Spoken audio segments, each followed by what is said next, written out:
Hello, I'm Zoe Dyer, and this is the first in a series of what I've coined the Better Experiment.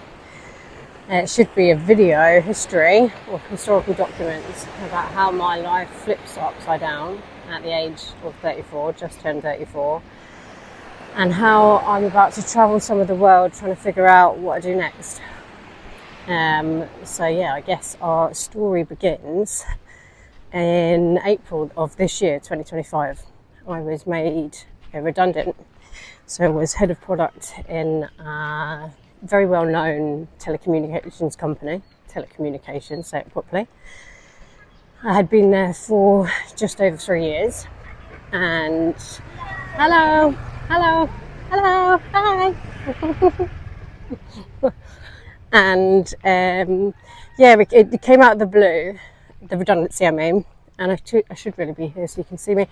It came out of the blue, the redundancy, but not in the sense, if I'm completely honest, that my heart knew it was coming. I'd spent really quite some time wondering, is this what I want out of life? And I guess, like many, if this resonates, being stuck in the motions and your daily calls with your team, or the things that the board meetings that you have, the goals that you set up with a group of people, communities, your gym sessions, where you live, the friends and family, how you spend your time. It just all happens and keeps happening every day. And I wasn't someone that was really, really thinking about the future. I was very much trying to live in the present. I think that's something actually I'm very good at, living in the present part. But I just had this gnawing feeling something was about to shift. And perhaps I manifested it, who knows. But then, from there, the story continues. So after I got the news, I had a complete, I don't want to call it a mental breakdown because I'm not a professional, but I was all over the place. And when I say all over the place, shaking, I guess I'm known by friends and family to be quite a happy, upbeat person. And really, I was completely petrified. I didn't have a partner at the time. I had an expensive rent. I had no idea what I wanted to do next. And I guess the ground felt like it was taken from underneath my feet. And I remember thinking to myself, you are a lot stronger than this. Don't be upset. I think with all pain comes a lot of change. Like I tell people, it was growing pains. And so it really got me to reflect and be like, what are some of the things that you like doing? And some of the reason I had this gnawing feeling, or I just felt like something was going to shift, because I kept daydreaming about traveling. If you saw my Instagram, like library, you would see that I am just constantly watching other people traveling and moving around, and this nomadic, I think that's how you say it, nomadic lifestyle. So I decided to go after it, or after something else. I actually had another job offer, which made that decision really, really hard in the end, because the job offer I had was still working in technology, but more of like a transformative managerial executive type role, where I'd be supporting the transformation of a business into more of a product mindset. And that's, my bread and butter product has been for 12 years.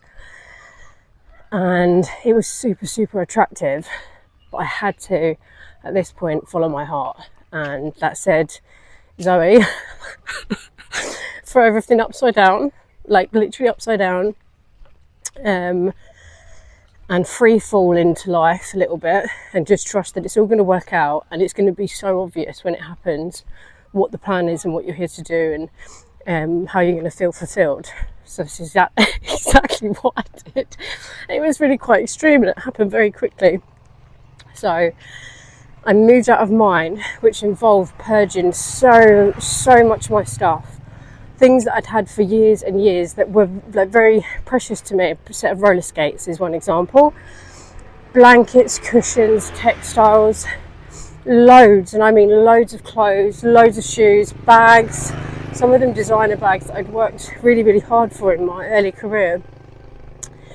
And it did feel good to have so little, but it also felt so scary that all of my stuff could be just in a pile. Yeah, petrifying. I don't know why I'm getting upset here. I'm in paradise now, right? I'll come to that in a second. Then what happens? Yep. So give the keys back to where I was living, and then I did not have a place to live for about a month.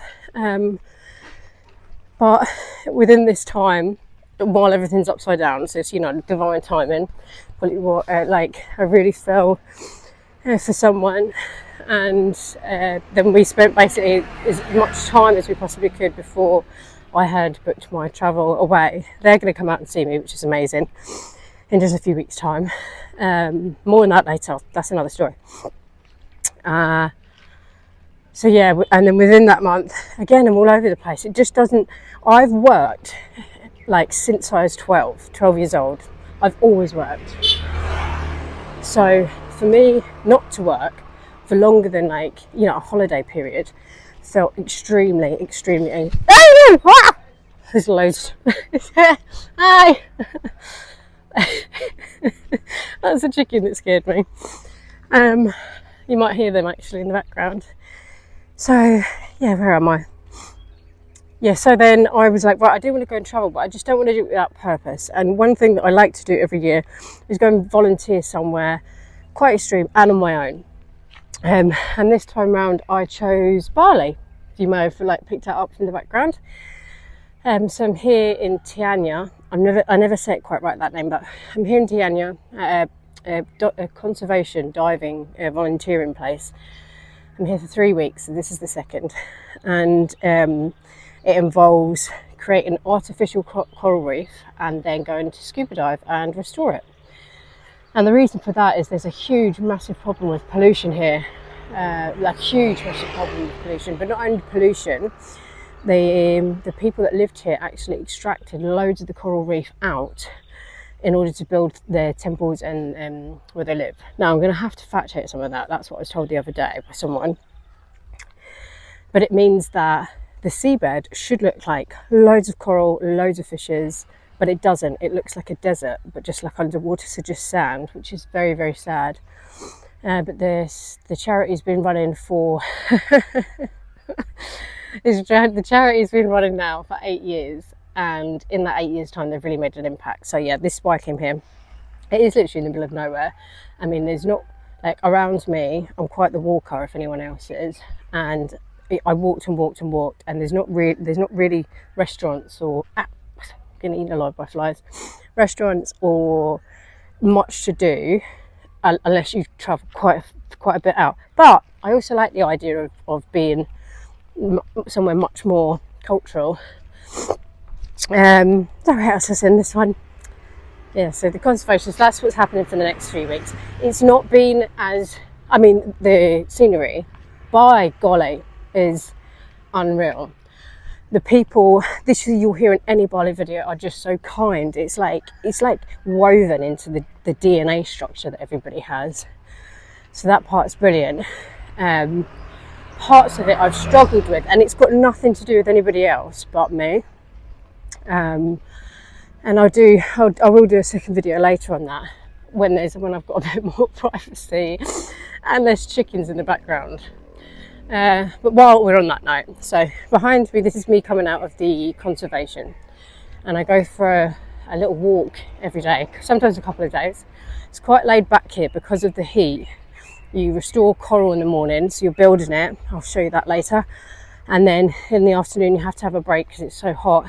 And then you go back much later again. And then here they are, the chickens.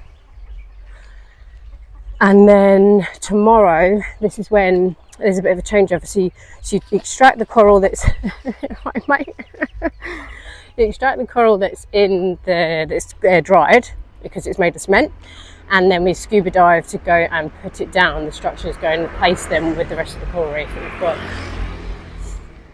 And yeah, for now I think I'll wrap there and move on to the second. But this actually felt very strangely healing to open up, I guess, to get some of what was going on, because it's been a whirlwind. I mean, the start of the year, I had a very professional job, a team around me all the time. I was constantly online. I was working a lot actually with drones, so it's very, it was, my mind was full all the time, and then it was like, silence almost. And now I've been given this big opportunity to, like, okay, what are you going to do with your life? And it's been, I guess it's a lot harder than I thought, and I guess I'm getting impatient, but then, yeah, more on that later. Over and out.